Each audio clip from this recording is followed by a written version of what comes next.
somebody broke a window, but we don't know where. We heard it, and we heard a lady screaming right before they broke it. Well, when the guy said they saw her going outside of her room, she went outside of the house to grab her cell phone. And then all the glass was on the outside of the house, not on the inside of the house. But she was trying to tell me that somebody ran by the house and hit it with a bat. We flipped it in 30 days. We put it on the market, and 15 days later, it sold. When was this? Why is it when I help you or when I invest my money, we're not seeing the same results? And I'm like, hey, man, look, there's articles that 2024 has been the slowest year since like.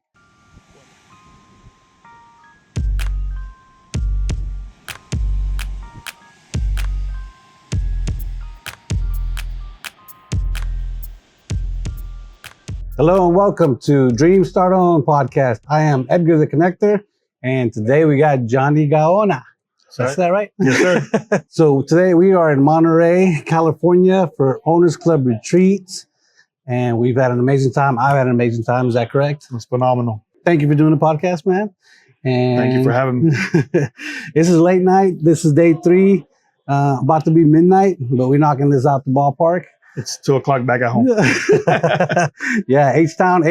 Yes, sir. Houston in the house. Yes, sir. What is it that you're doing real estate-wise today? So right now at the moment, I am refinancing out of a house that's been giving me a headache. Uh-oh. Yeah. So primarily I do fix and flips. Okay. And as you know, as well as everybody else in this room knows, that 2024 was just horrible for fix and flippers. It's still going right now. Yeah, man. Yeah. So yeah, the uncertainty with the market is just going up and down. But if you refi, you should do okay. Oh, yeah. So once I refi, my cash on cash return goes up to like 60%. Ooh, badass. Yeah. So I'll get my refi money back. And then on top of that, it's cash flowing about $3K right now. Okay. So you're having issues with the refi there. Tell us about that. Expand on that. So co-living is it's newer form of renting out a property. Mm-hmm. A lot of lenders don't know much about it, are not comfortable with it. Co-living as in renting like room by room instead of like a single family, more traditional? Right. All right. Exactly. So since it's new for a lot of people aren't too comfortable with it, and kind of just had to do a little extra steps to solidify what I got. So DSCR lenders, hey, what's hold the hold up? We got PadSplit that's doing this. We can rent by the room, Airbnb.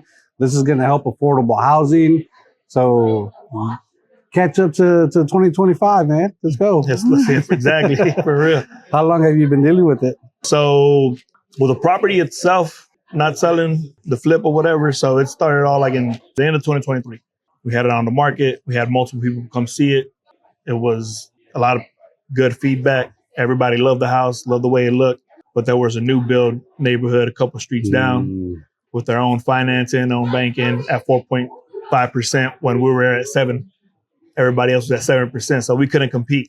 Yeah. So we just decided to go ahead and pivot, like Doron said, you know what I'm saying? Like, you got to find another way to make profit, and that's what we did. Shout out to Doron. Yes, sir. Yes, sir. Levi, one of those. Sorry, Doran, if you're watching. But he's a busy man. He probably won't watch this. Right. So you're going to get your 60% cash on cash return after your DSCR.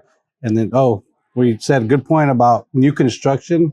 They will buy down the rate because they use their own in-house lenders. So tips for whoever's doing like a wholesale for fix and flip in an area. If you have new properties within that neighborhood pretty close to it, your comp's going to be hard to get because you can't compare with anything outside of 10 years. And then if you have the choice between 2 houses, you're probably going to buy a new house because you have warranty.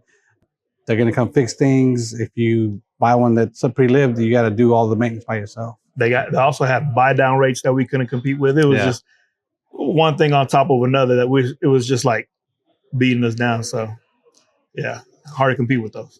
Yeah. So I live in a neighborhood, I live in Crosby right outside of Houston. And our neighborhood was built in 2020. The next street over, 2 streets over, those houses have been there since the 70s.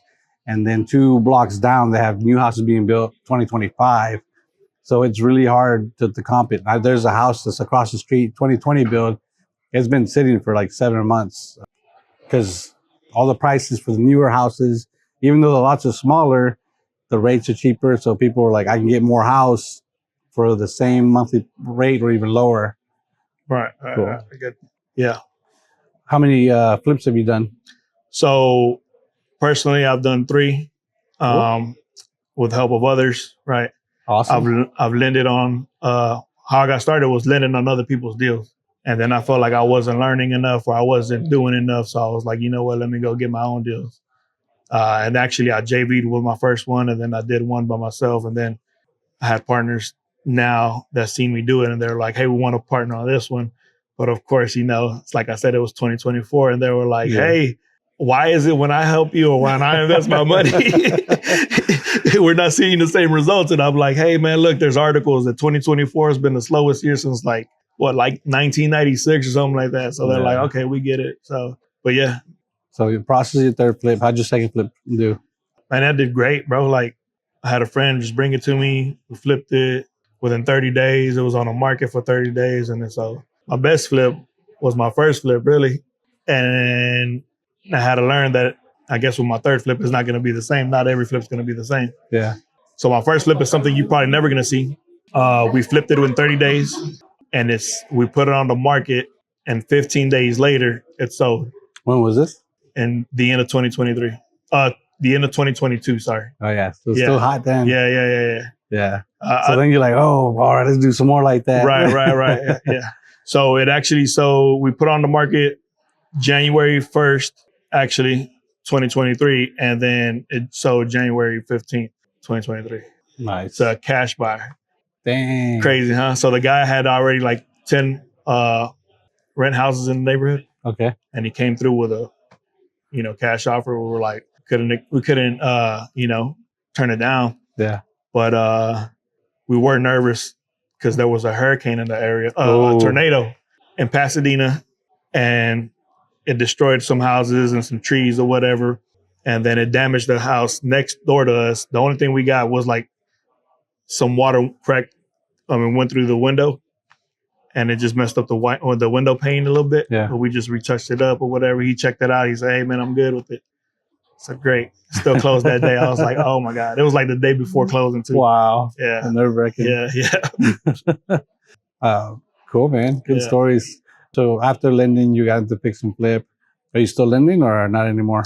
No, I'm not lending. So most of my money that I used to lend now just goes into my flips now. Okay. But that's another thing that I found out that I'm doing wrong. Surrounding myself with people that are a lot more experienced than me. Yeah. Kind of put me on to like, hey, you might want to hold on to that money and actually get 2 loans, or find somebody that lends on the flip as well and just pay those, and you can stretch your dollar a lot further, where you can scale and do 4 to 5 flips at the same time instead of doing one flip and spending $50,000 in 30 days. Yeah.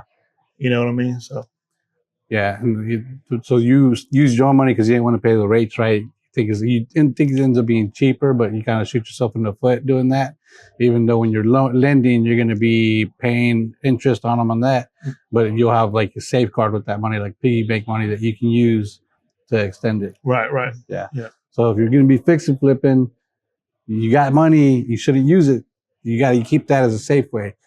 Get the hard money lender. Yeah, you'll pay them a higher rate, but you're going to protect yourself in the long run, man. Learn from this guy's experience. He's done 3 already. Where can they find you if they want to reach out and ask you questions, pick your brain? So my handle on Instagram is J0HNNY. That's Johnny Gaona, Gaona. You can reach out to me there, or on Facebook, and people on Owners Club. Y'all got my number. Anybody else in Subto, Astro, y'all got my number. Just hit me up. I'm an open book.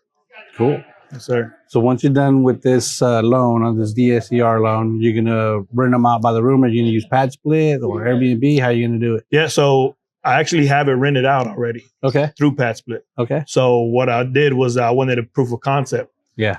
So with the original 4, it had 3 bedrooms. I added a 4th one. And the original 4 that I had, I put those up on PadSplit, and they rented out within 4 weeks. Cool. So after those rented out, I converted the sunroom into the 5th bedroom. Nice. That rented out in 2 weeks. Badass. Where's this one at? Pasadena. In North Houston. North Houston. Yes. Okay. And then I just converted the formal dining area into the 6th bedroom. And that rented out within a couple of weeks. So right now that I got the the appraisal done already. I left the garage how it was. So now that it's done, I'm going to convert the garage into 2 bedrooms and rent those out. Nice. Yeah.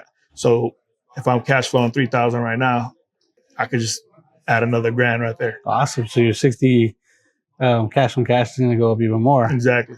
Awesome, dude. Yeah. Congrats on that. Yeah. Appreciate it. I know DSCR has been a headache, but it's going to be worth it at the end. Yeah. Yeah. And then I met some people today that do DSCR focused lending for co-living. So if you need those contacts for your next one, let me know. Or if you get tired of this one and want to extend it out some. Yeah, for sure, man. I can definitely get you connected with them. Edgar the connector at work. PadSplit. How long have you started running it now? So it's been a year now. Okay. Yeah. Nice. And June of when we went to Arizona, Scottsdale. Yeah. I had just signed up with PadSplit. Okay. By the time we went back home, I already had all my rooms rented out. Dang, that's a good feeling. Yeah. Yeah. Have you had the issue where people come in and stay only the 10 days or less and they leave? Yeah. So have you figured out the solution to that? I really haven't, but I really haven't had another issue like that. I had that once. Okay. It happened once. And I have a story on my Instagram. If you see it, it kind of the what do you call the main photo that's on there? Yeah, the thumbnail. The thumbnail. It's a broken window. And then you will see what happens with that broken window. Basically, the lady, she had issues, and I was trying to help her out, and basically she would scream and yell at the middle of the night. I think you told me about that. She's like, somebody broke it, but all the glass was on the outside. Yeah, so instead of the inside. if you do a little detective work, you can tell a lot, right? Yeah. So the guys come out and they tell me, hey, somebody broke a window, but we don't know where. We heard it, and we heard a lady screaming right before they broke it. So when I go and talk to her about it, she's like, well, I went to the bathroom. When I got back, it was broken. Well, when the guys said they saw her going outside of her room, she went outside of the house to grab her cell phone. So, and then all the glass was on the outside of the house, not on the inside of the house. But she was trying to tell me that somebody ran by the house and hit it with a bat.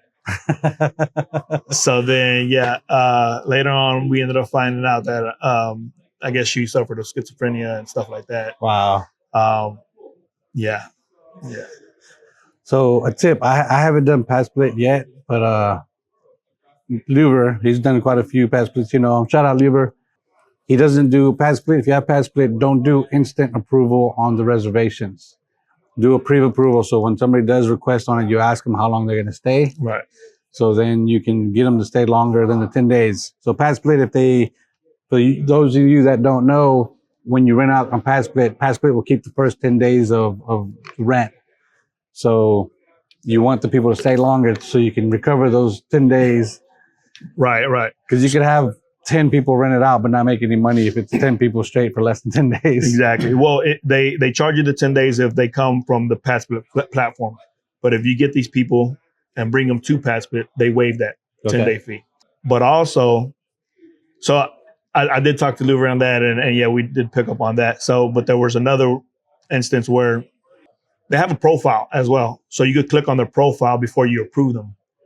And what I've been avoiding is seeing when you see people that stay for a week or 2 or 30 days. Yeah. For me, like same thing. I have a 90-day rule. So if I look and you're doing the same pattern and staying less than 90 days, I'm not going to approve you, because on top of paying the 10 days and the 8%, I also got to pay a cleaning lady to come behind and clean that room. So I kind of more or less end up upside down if it's anything less than 90. So once you finish that, what's your next? Are you going to find another project to do another flip? Are you going to just buy and hold? No, yeah, for sure. So right now, my main focus is going to be to fix and flip, but with the opportunity to pivot. And I know not a lot of stuff is selling right now, but I'm going to give it the chance and the opportunity of like 30 days, right? If I see people interested and if I see people coming to look within those 30 days, I'm going to go ahead and, see if it sells.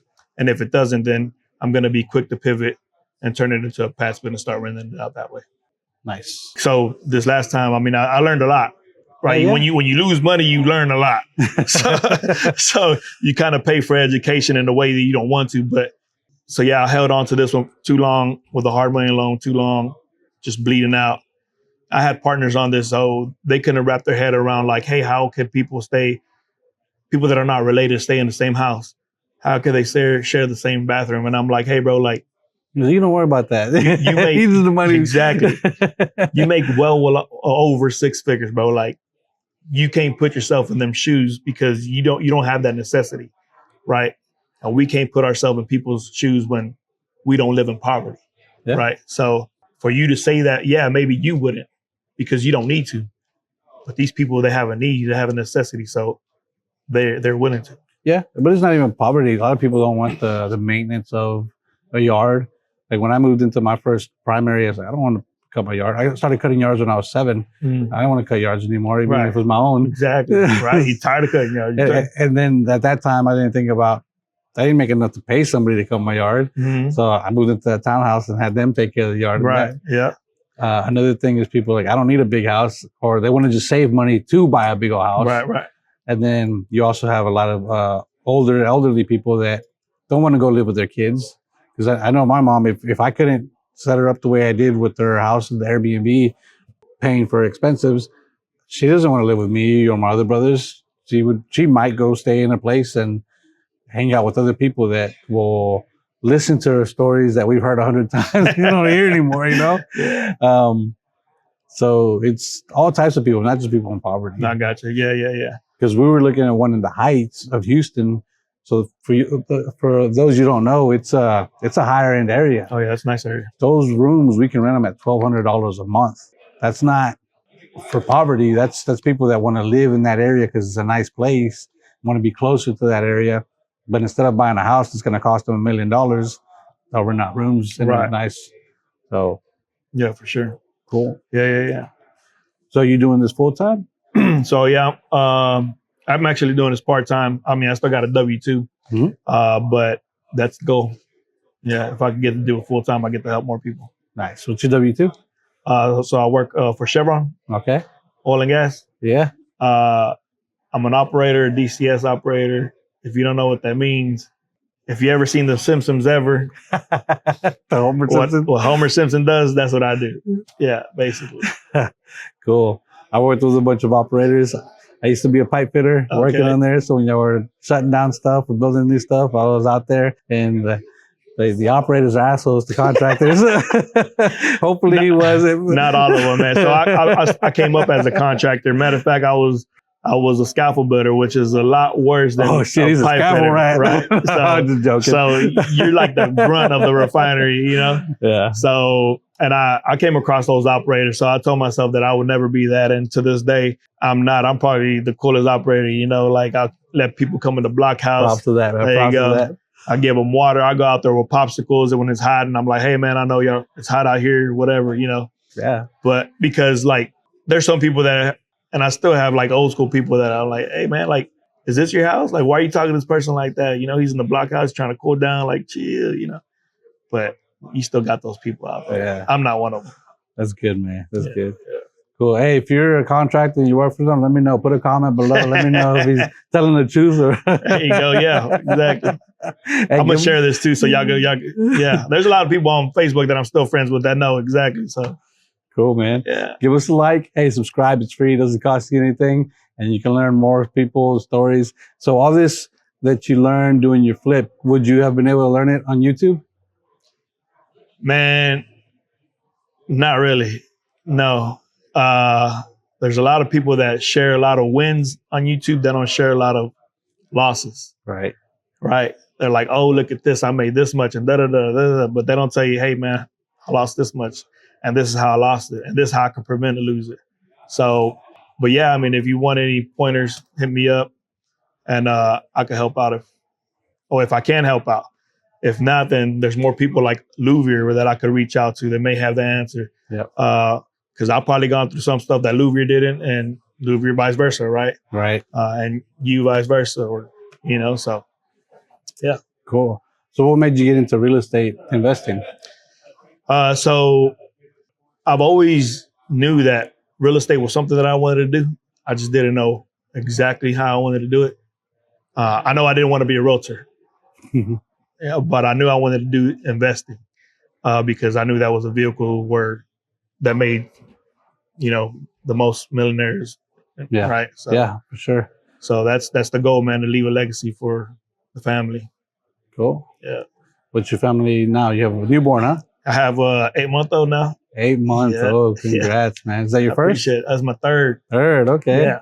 First with my wife right now. Yeah. Uh-huh. I have a 15-year-old boy and a 12-year-old daughter. Damn, 15 when you started, you're like 12? Started young, boy. Man, I got grades already. I'm 35, so I started when I was 20. Yeah. Yeah, man. Cool, man. Congrats on that. What do you need help with? So right now, in these last 3 days, I was really intentional of finding private money lenders. Money. The more money I have, the more I can help myself and the more I can help others. Yeah. Right? The more I can give back. And that's my ultimate goal, is to give back, but also help myself in the process. Have you fine-tuned your Mount Everest? Yeah, pretty much. What is it? So it was 100 people. It was to help 100 people through co-living. Okay. Right? And just like I told you, I ran into co-living by accident. Mm-hmm. I've always talked about holding properties, but I never did. I never have, or whatever. I could have held the first one, the second one, the third one. Had opportunities on the houses that I was lending to hold them. But I always chose the quick cash option. Right. So the way the market turned and the way that I was thinking before, I kind of felt like God said, hey, you know what? You've been talking about holding properties. Now here you are. And then but it's going to work out. Exactly. Looks like the numbers penciling out. Yeah. So then I joined Owners Club. Yeah. And then we start hearing about co-living. Yeah. And then I talked to Mandisa. She used to work with PadSplit. Yeah. Yep. I haven't heard her name in a while. She's still there? She's not there anymore. Oh, okay. But she's still a really good friend. We talk every now and then. She also had a baby. I think he's like 1.5 years now. Shout out Mandisa. Yes. So Mandisa at one point, if maybe I'm paraphrasing here, but I think they did a study where 1/3 of the population nationwide lives in poverty. And inflation is outpacing wages. Yep. So not only are these people living in poverty, but they're also living in debt to try to keep up with just living, affording a life. So I said, like, when I started doing PadSplit, this is my way of kind of giving back and helping. So 1/3 of the population in Houston alone is 2.5 million people. Yeah. So there's a huge demand for this. And that's not just Houston, it's nationwide. So to get to my Mount Everest, at first it was 100 people, but then I saw the demand, and then they told us, hey, with the Mount Everest, like, it's a 5-year plan. And then I said, well, I could probably do 1,000 people. Nice. So that's almost like 100 houses. So within the next 5 years, I want to help 1,000 people afford to live life through PadSplit. So my view on that, great. I would extend the co-living to not just PadSplit. So I'm doing the same thing, but I'm doing 400 people in 3 years through co-living using PadSplit, Airbnb, sober living, and veteran. Right. So it'll expand you and give you more options, more exit strategies. Exactly. So myself personally, I don't think you should limit yourself just to PadSplit. Right. Rent by the room, because like in Houston, we have the greater metropolitan area. Yeah. So PadSplit doesn't advertise in Baytown. Gotcha. So Baytown, I helped somebody out. They were trying to do sober living. We couldn't find an operator. They tried to do PadSplit. PadSplit, you can use their platform, but they don't advertise for you there. Gotcha. So guess how we got their houses rented? We got 8 rooms rented in 2 months. Zillow, agents. Airbnb. Wow. What's the type of work people in Baytown? refinery workers, contractors. Exactly. Yep. So I told her, I was like, hey, that place is busy for refinery workers. Rent it by the room. It'll get in 2 turn months. around hands. Yep. Baytown's biggest. They have Exxon, one of the biggest plants in the United States, I think, in the world. I think it's the world. It's probably half the town is Exxon. Yeah, freaking huge.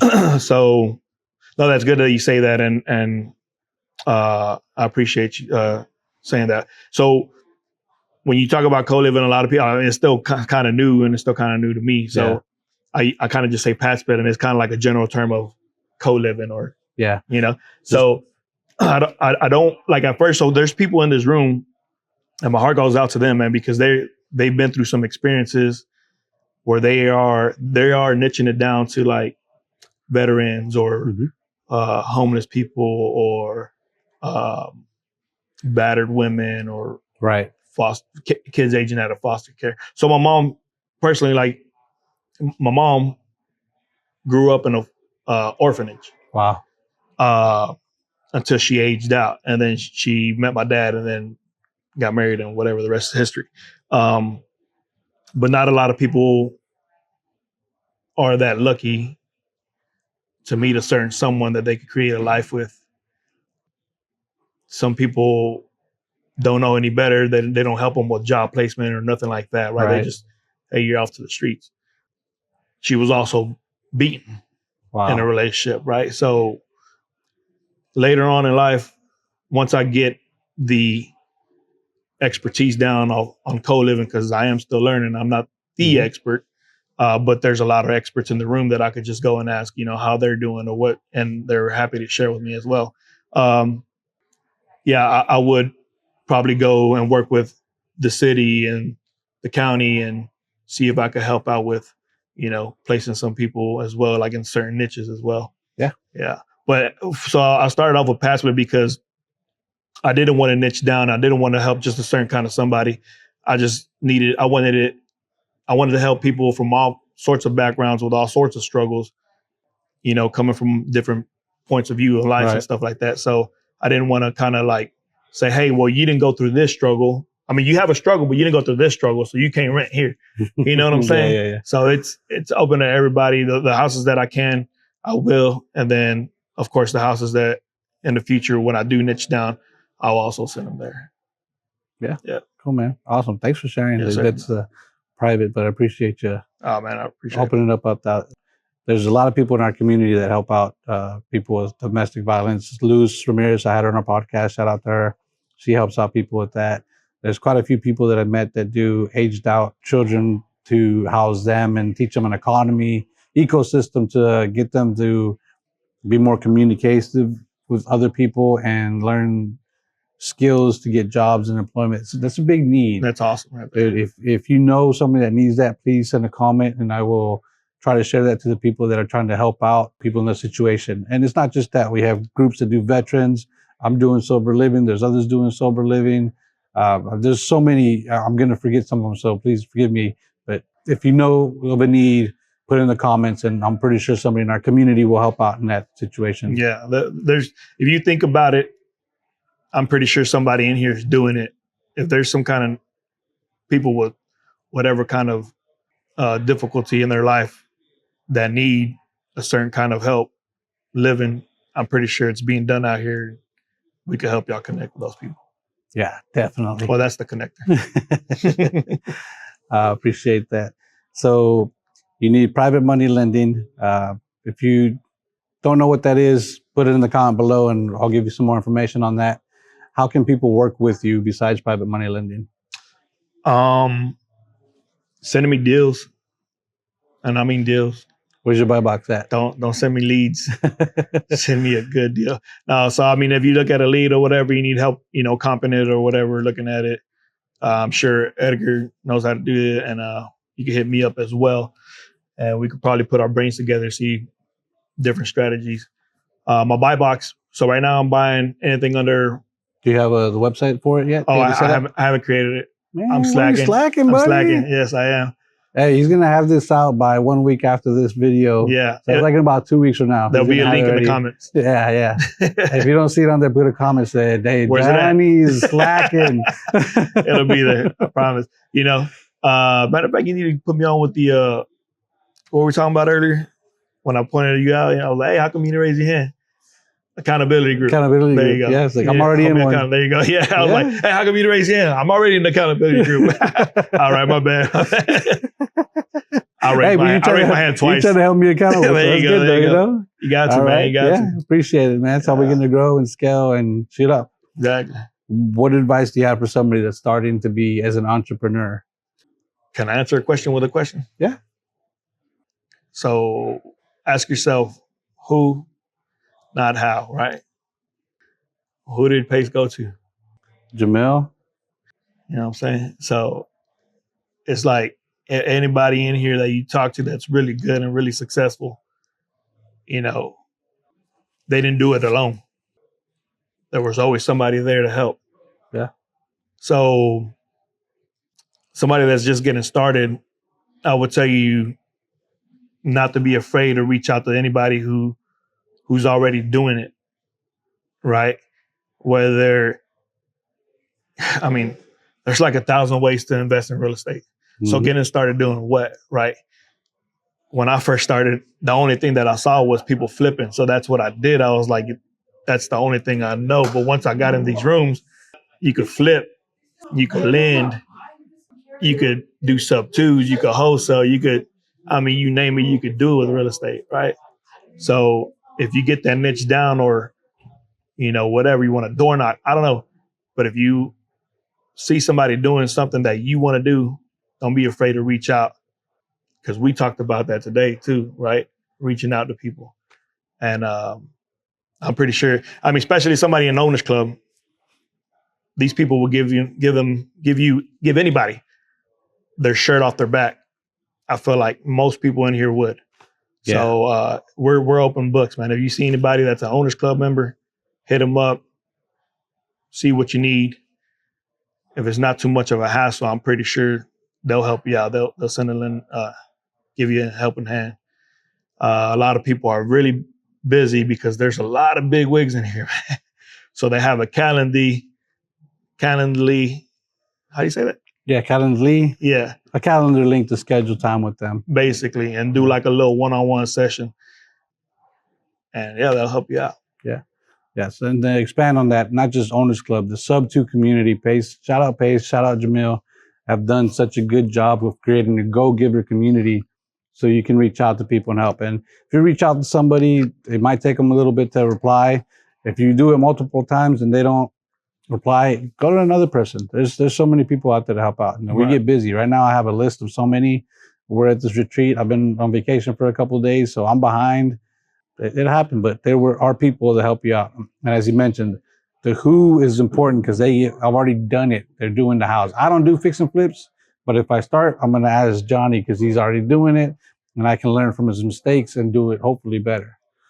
On my first round, not better than him. No, it's cool, man. I love to see people win. So if I see somebody doing better than me, and I gave them a little, hey, I'm not gonna be like, oh, that's because of me. I'm gonna be like, hey, I'm the type of person that you want in your corner, bro. Like, I love to see people win. Yeah. It's collab. We talked about it today. Collaboration, not competition. Yep. Right. So that's the way I see things. When you have a mentality of like competition, it's kind of like a negative thing to me. Unless it's friendly competition. Cool. But I love to see people win. So it's collaboration. Yeah. Cool, man. So you have your Instagram they can find you on and Facebook. You don't have YouTube yet? So I have a YouTube yet. I have a YouTube, but I haven't really been active on it. So we need to do that. All right. Accountability. Yeah. Cool. Hey, thank you so much for this. Again, give us a like, drop a comment, subscribe. It's free. Follow Johnny and he's going to see that. Go watch that video on his Instagram about that broken window. Tell me what you think. Did she do it or did somebody run with the bat and do it? Appreciate it. Cool, man. Later, appreciate you very much, man. Thank you so much. Thanks for having me. Catch this next podcast where you can start your dreams and start to own your time the way these other guests have.